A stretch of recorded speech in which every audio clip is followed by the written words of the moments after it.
A werewolf hunted by his own past. An unborn child carrying the weight of a curse. And two lovers willing to defy the darkness. This is their story. Before we dive deeper, don't forget to like this video and subscribe to our channel so you never miss inspiring stories like this one. Ethan leaned over the fire, sharpening an old kitchen knife with steady hands. The sound of steel against stone echoed softly in their little hut. "Best kitchen knife I've ever had," he joked, his eyes glinting. Maya, wrapped in blankets by the hearth, smiled knowingly.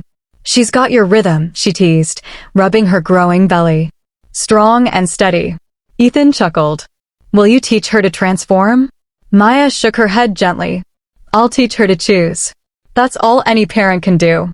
Their laughter faded into quiet hope. "Let's pray our child inherits your charisma," Ethan whispered, "or better yet, your loyalty." Maya kissed his hand. But as the days passed, unease crept in. The forest had grown strangely quiet. The deer that once grazed nearby were gone. The rabbits no longer darted through the grass. Even the owls seemed to have fled the night. Ethan frowned. "Have you seen any sign of the deer?" Maya tried to laugh it off. "Did you forget to hang garlic at the door again?" But both knew this was no joke. Something unnatural stirred in the dark. That night, as moonlight spilled across their bed, Ethan stirred awake. A voice whispered in his dreams, not from memory, but from something far older and hungrier. "I'd say you look surprised, Ethan, but I'd be more shocked if you greeted me with warm soup." The dark tones slithered around him. Ethan's eyes snapped open. "You have 10 seconds, which he growled into the shadows. Talk, or I'll show you what pregnancy mood swings combined with a pan look like." Maya blinked awake beside him, clutching her belly. From the shadows stepped Luna, the messenger. Draped in a silver cloak, her presence glowed faintly. "I hate bringing bad news to good people," she began. "Malachi of Mount Charles has awakened. The warlock who created the curse now stirs again. The dark magic that once marked you, Ethan, was his. And now he wants what grows inside Maya.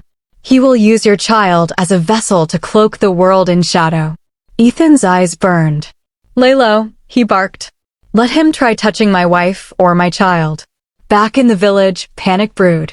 Darren, Harold's bitter descendant, raised his voice over frightened townsfolk. "You see the clouds? The ruined crops? The missing animals? It's Ethan's curse. His wolf stink has brought this darkness again." The crowd murmured, fear quickening like fire. Ethan's name became the target of their terror. But Ethan, far from the village, had lived in peace for years. "When men are afraid, they find monsters in the innocent," he told Maya softly. Luna's warning had only deepened his resolve. No matter the whispers, he would fight for love, for family, for the life inside Maya. The wolves were the first to sense it. They began circling the hut protectively. Their leader, Ash, a massive silver-gray wolf with iron eyes, stepped forward. His voice filled Ethan's mind. "Brother, it comes tonight." Ethan met his gaze. "How many?"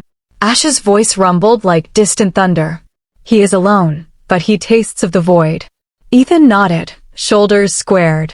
"For years I was their mistake. Now I am their alpha. And tonight, I will be their shield." "I'm coming too," Maya said firmly, stepping forward. Ethan shook his head. "It's too dangerous." Maya's voice didn't falter. "That's why you'll need me." Ash's wolves howled in agreement, pledging their loyalty. Together, they would face Malachi. Together, they would end this. The villagers marched too, driven by fear. "We must act before our children vanish as well," Darren cried. But as they reached the clearing, Malachi appeared. The temperature plummeted. A nearby lake froze in a breath. His voice cracked the night. "Fools! You cannot stop me. The child will be mine. Eternal. Malleable. Powerful." Maya stepped forward, steady and fearless. "She's already perfect," she said. "Already protected." Ethan shifted into his wolf form, massive and radiant beneath the moon. He moved among his pack with an alpha certainty. Then he lifted his head and let out a howl, not of rage, but of love, of unity. The pack answered, their voices weaving into a chorus older than kingdoms. The sound cracked Malachi's magic, unraveling his darkness thread by thread. Malachi staggered. Impossible. I am eternal, he screamed as the howls rose higher. But true love, true family, proved stronger than his curse. The earth shuddered. The ancient bottle appeared, pulling the warlock in.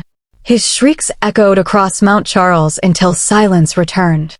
The villagers gasped as Ethan, still in wolf form, stood protectively before Maya.